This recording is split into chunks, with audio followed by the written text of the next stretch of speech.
Hello అండి, ఎలా ఉన్నారు? అందరూ బాగున్నారా? వెల్కమ్ టు అవర్ ఛానల్ అమ్మ ఇంటి వంట. ముందుగా ఎవరైనా కొత్త వాళ్ళు మన ఛానల్ చూస్తున్నట్లయితే సబ్స్క్రైబ్ చేసుకోండి.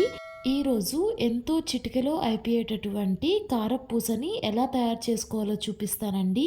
ఈ కారపూస నేను చెప్పినట్లుగా చేసుకోండి, కరకరలాడుతూ చక్కగా వస్తాయి. సో లేట్ చేయకుండా తయారీ విధానం చూసేద్దాం. ముందుగా ఒక గిన్నె తీసుకొని ఇందులోకే 1 కప్పు దాకా బియ్యం పిండిని తీసుకోండి. మీరు ఒకవేళ బయట షాప్లో నుంచి బియ్యపిండి తెచ్చుకుంటే ఇలాగ వీడియోలో చూపిస్తున్నట్లుగా ఒక జల్లెడని తీసుకొని జల్లించుకొని తీసుకోండి. ఇలా జల్లించుకొని తీసుకోవడం వల్ల పిండిలో ఏమన్నా రవ్వ ఉంటే పోతుందండి. బియ్యపిండి జల్లించుకోవడం పూర్తయిన తర్వాత ఇప్పుడు ఇదే గిన్నెలోకి 2 కప్పుల దాకా శనగపిండిని వేసుకొని జల్లించుకోండి.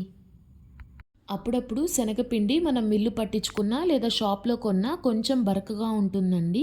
ఇలా జల్లించుకోవడం వల్ల ఏమన్నా రవ్వ ఉంటే సపరేట్ అయిపోతుంది. మనం ఇక్కడ 2 కప్పుల శనగపిండికి 1 కప్పు బియ్యపిండి తీసుకున్నామండి. ఇలా బియ్యపిండి తీసుకోవడం వల్ల కారపూస అనేది కరకరలాడుతూ వస్తుంది. శనగపిండి బియ్యపిండి మొత్తం కలిసేటట్లుగా కలుపుకోండి. ఇప్పుడు ఇందులోకి 2 టేబుల్ స్పూన్ల దాకా రూమ్ టెంపరేచర్లో ఉన్నటువంటి బటర్ని వేసుకొని కలుపుకోండి. బటర్కి బదులుగా మనం ఇక్కడ కాచినటువంటి నూనెని కొంచెం గోరువెచ్చగా ఉన్నప్పుడే ఒక 2 టేబుల్ స్పూన్స్ యాడ్ చేసుకొని కలుపుకోండి. ఇప్పుడు కలుపుకోవడం పూర్తయిన తర్వాత ఇందులోకి 1 టేబుల్ స్పూన్ సాల్ట్, అలాగే 1.5 టేబుల్ స్పూన్ దాకా కారం యాడ్ చేసుకోండి. కారం కొంచెం ఎక్కువ ఇష్టపడేవారైతే ఇంకొక 1/2 టేబుల్ స్పూన్ కారం యాడ్ చేసుకున్నా సరిపోతుందండి. కారం అలాగే సాల్ట్ యాడ్ చేసుకొని మొత్తం ఒకసారి కలిసేటట్లుగా కలుపుకోండి. ఇందులోకే 1/2 స్పూన్ పసుపుని యాడ్ చేసుకొని మొత్తం ఒకసారి కలిసేటట్లుగా కలుపుకోండి. వాము ఇష్టపడేవారైతే ఇందులోకే దంచినటువంటి వాము పొడిని కూడా యాడ్ చేసుకోవచ్చండి. ఇవన్నీ కలిసేటట్లుగా కలుపుకున్న తర్వాత కొంచెం కొంచెంగా వాటర్ని యాడ్ చేసుకుంటూ పిండిని కలుపుకోండి. పిండిని ఇలా వీడియోలో చూపిస్తున్నట్లుగా ఈ కన్సిస్టెన్సీలో కలుపుకోండి. పిండి అనేది చపాతీ పిండి కన్నా కొంచెం పల్చగా ఉండాలండి. వాటర్ని కొంచెం కొంచెం పోసుకుంటూ కలుపుకోండి. ఒకేసారి ఎక్కువ పోసేసుకున్నారంటే పిండి జారైపోతుందండి. పిండి కలుపుకోవడం పూర్తయిన తర్వాత మనం ఇప్పుడు కారపూసను వేసుకోవాలండి. కారపూస వేసుకోవడానికి ఇలా వీడియోలో చూపిస్తున్నట్లుగా చిన్న రంధ్రాలు ఉండే ప్లేట్ని తీసుకోండి. ఇలా ఈ కారపూస ప్లేట్ని తీసుకొని జంతికల గొట్టాన్ని ఫిక్స్ చేసుకొని ఇప్పుడు ఇందులోకి మనం కలిపి పెట్టుకున్నటువంటి పిండిని వేసుకోండి.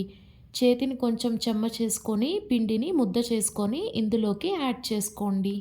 బయట మార్కెట్లో ఈ జంతికల గొట్టాలు అనేటివి చాలా రకాలుగా ఉంటాయండి. నేనైతే ఇక్కడ గన్ టైప్ వాడుతున్నాను. పిండిని నింపుకున్న తర్వాత దీన్ని బాగా టైట్ చేసుకోండి. ఇప్పుడు స్టవ్ మీద బాండి పెట్టుకొని ఇందులోకే డీప్ ఫ్రైకి సరిపడా ఆయిల్ని యాడ్ చేసుకోండి. ఆయిల్ హీట్ అయిన తర్వాత ఇందులోకే కారపూసని ఒత్తుకోండి. ఇలా వీడియోలో చూపిస్తున్నట్లుగా రౌండ్గా ఒత్తుకోండి, చక్కగా వస్తాయి. ఇలా కారపూస ఒత్తుకునేటప్పుడు చేతికి సెగ తగులుతుందండి, కాబట్టి చిన్నగా చూసుకుంటూ వేసుకోండి.